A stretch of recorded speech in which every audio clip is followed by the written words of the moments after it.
Ya, bismillahirrahmanirrahim. Assalamualaikum warahmatullahi wabarakatuh. Hai, halo semuanya.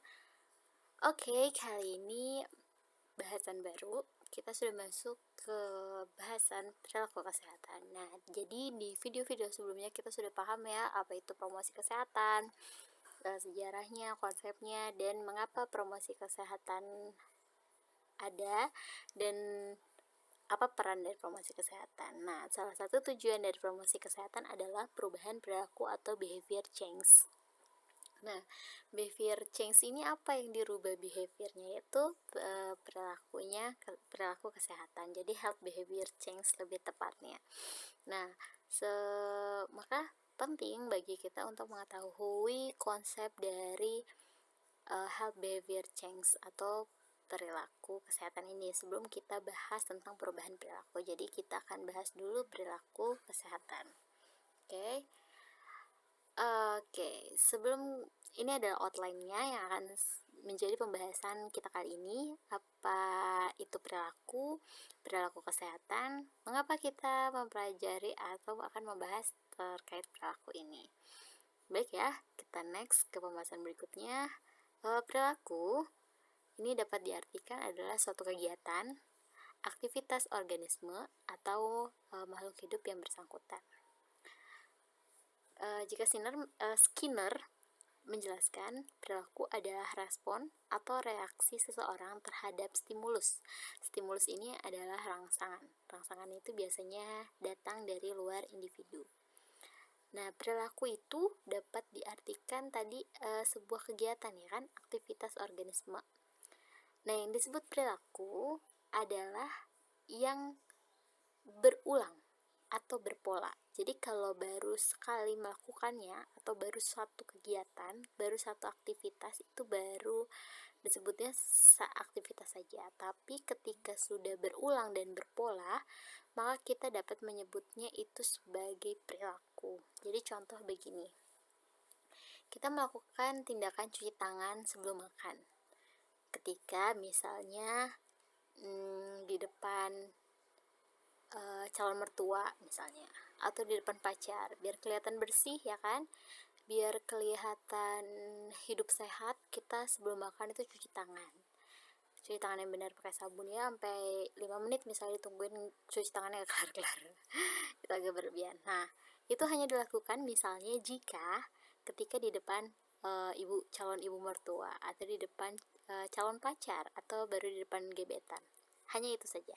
Tapi kalau di keseharian, di rumah, dengan teman atau dengan yang lainnya, boro-boro cuci tangan ya, langsung aja makan. Nah, itu belum bisa disebut jadi sebuah perilaku. Jadi, yang disebut perilaku itu seperti apa? Ketika tindakan tersebut, aktivitas tersebut sudah terpola. Jadi, tanpa harus di depan mertua kah, di depan calon pacar, atau di depan gebetan dan lain sebagainya, kita selalu mencuci tangan dengan baik dan dengan sabun air mengalir sebelum kita makan. Mau makan nasi, mau makan gorengan, mau makan buah, atau mau makan apapun, kita cuci tangan dengan sabun dan air mengalir, dan itu selalu dilakukan. Itu disebut dengan berpola. Nah, jadi ini sudah aktivitasnya dilakukan secara rutin, maka itu berpola. Nah, itu yang disebut perilaku. Atau contohnya lagi adalah, kalau ini gampang mungkinnya bagi para pria, dan gampang pula kita mengamatinya, misalnya ketika perokok, ini setiap habis makan dia langsung sudah otomatis nih tangannya untuk ngerogoh kantongnya untuk mengambil sebatang rokok untuk dibakar, mau dimanapun itu. Nah, itu kegiatannya selalu berulang, rutinitasnya selalu berulang, berpola seperti itu, habis makan merokok. Nah, itu disebut dengan perilaku. Jadi adalah aktivitas atau kegiatan yang berulang. Nah, berbeda dengan Skinner. Kalau Skinner dia bilangnya respon atau reaksi terhadap stimulus dari luar. Nah, jadi tadi bisa juga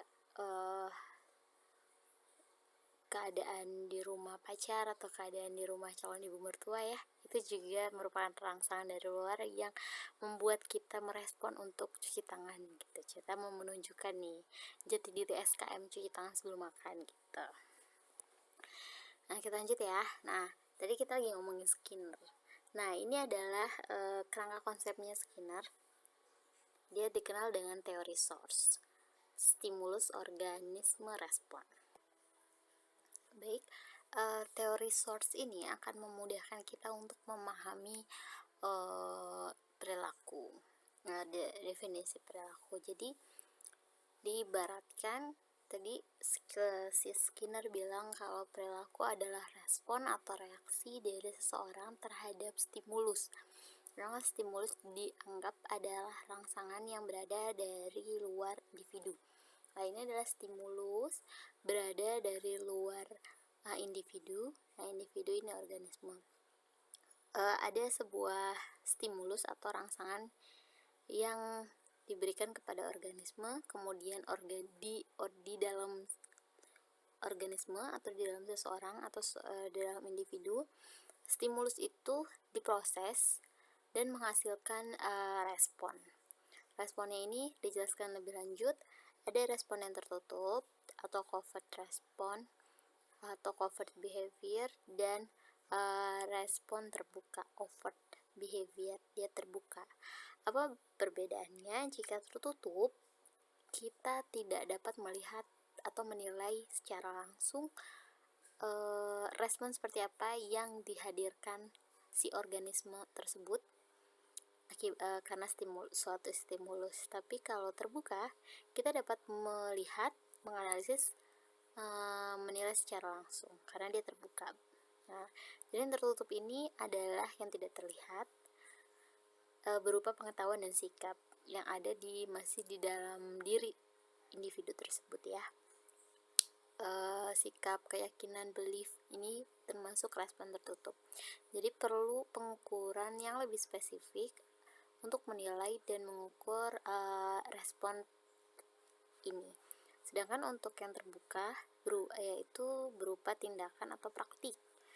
Nah, jadi kita dapat menilai secara langsung dengan mengamati, melihat tindakan. Nah, ini lebih jelasnya ya.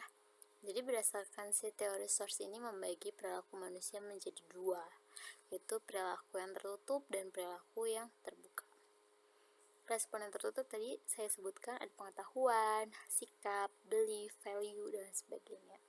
Jadi ini terbatas pada perhatian, perasaan, persepsi, pengetahuan, dan sikap. Contohnya, ibu hamil tahu nih tentang pentingnya pemeriksaan ANC, tahu.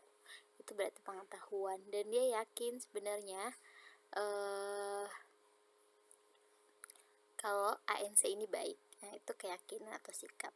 Kemudian si ibu tersebut bertanya kepada tetangganya tempat pemeriksaan ANC. Nah, ini baru bertanya karena dia yakin kalau si ANC ini baik untuk pemeriksaan kehamilannya, ya kan? Tapi kita belum melihat dia meriksain atau enggak. Jadi kita belum bisa nilai sebenarnya bagaimana pengetahuan dan persepsinya dan sikapnya ketika kita tidak mengukur lebih lanjut lagi.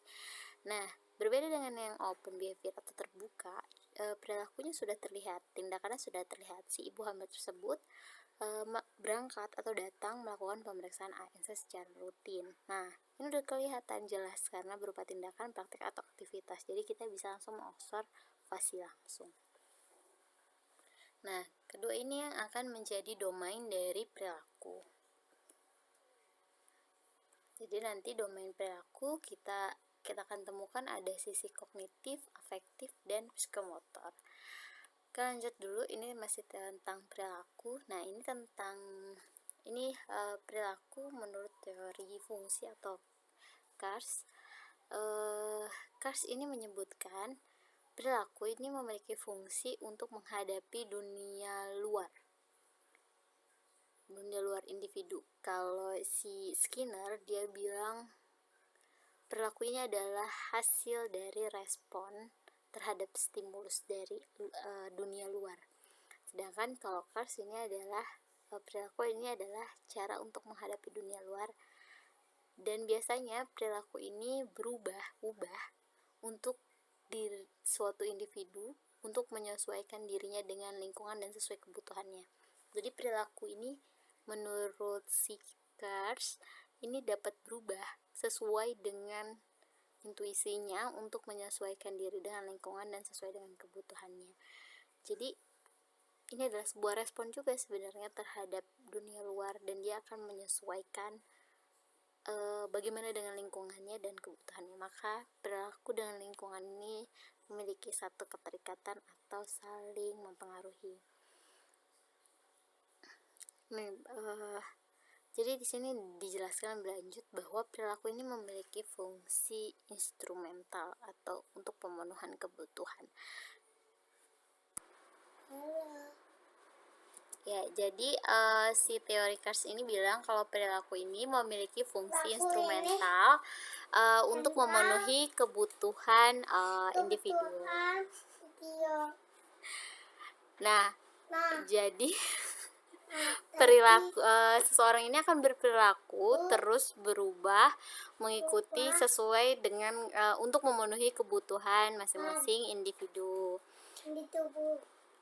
Kemudian perilaku ini juga berfungsi sebagai defense mechanism, dimana sebagai mesin pertahanan. Jadi dia berperilaku untuk mempertahankan dirinya. Berarti kalau dalam hal kesehatan, mereka akan berperilaku untuk mempertahankan.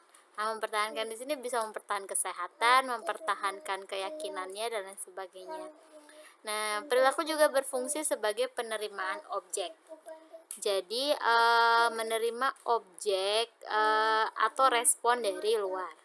Dan perilaku ini berfungsi sebagai nilai untuk mengekspresikan diri. Jadi individu ini berperilaku untuk mengekspresikan diri mereka, entah itu perilaku ekspresi marah, sedih, ataupun kesal.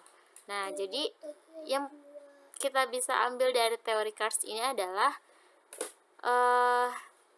perilaku dapat berubah sesuai dengan kebutuhan dan juga merupakan fungsi pertahanan atau untuk nilai mengekspresikan diri. Jadi dalam Kars ini perilaku ini dapat berubah. Nah, promosi kesehatan ini jadi promosi kesehatan menjadi sebuah intervensi yang bertujuan untuk merubah perilaku. Nah, dengan demikian, maka penting bagi kita untuk memahami konsep perilaku tersebut, lalu domainnya dari perilaku dan tahap-tahap perilaku untuk nantinya dapat merubah perilaku kesehatan di masyarakat. Nah, di Daspromkes ini kita akan bahas tentang tadi konsep perilaku, kemudian domain perilaku, dan jenis-jenis dari perilaku kesehatan atau health behavior. Selain itu juga nanti ada determinan atau faktor-faktor yang mempengaruhi perilaku, dan nanti akan dilanjutkan pada promosi kesehatan terkait perubahan perilaku. Sekiranya sekian yang dapat bisa saya sampaikan terkait konsep dari perilaku kesehatan. Semoga dapat dipahami dengan baik. Kurang lebihnya saya mohon maaf. Wabillahi taufiq wal hidayah. Wassalamualaikum warahmatullahi wabarakatuh. Oh ya, jika ada pertanyaan atau yang kurang jelas tentang materi ini, silahkan dituliskan di komentar. Juga masukan-masukannya untuk video pembelajaran kali ini. Oke, sekali lagi wassalamualaikum warahmatullahi wabarakatuh.